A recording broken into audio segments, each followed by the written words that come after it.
This right here is the clitoris. This here is labia minora and labia majora. Okay? But before we go any further, right? There's something on the list, probably would say vulva. Whenever they're talking about vulva, they're talking about the whole area here. Okay? Because it's inclusive of the minora and majora. Okay? So always remember that minor comes before major. The minor leaks before the major leaks. Okay? So again, the first one will be the right, and that'll be the minora, and this here the major. But you have to say labia, okay?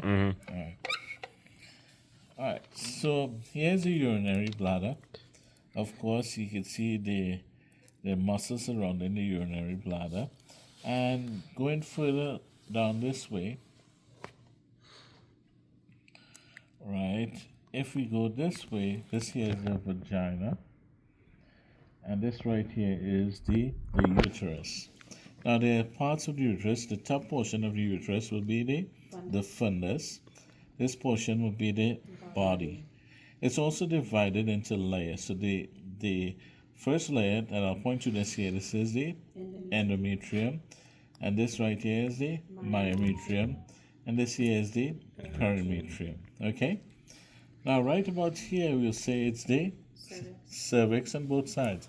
Now, I'm going to try to trick you a little bit, okay? What would you call this right here? Posterior fornix. Yeah, posterior fornix. And this right here would be the anterior fornix, okay? All right, the next thing, of course, you know, this whole thing is the uterus. And we have what here? The fimbriae. Fimbriae, and this right here is the ovary. This here is the fallopian tube.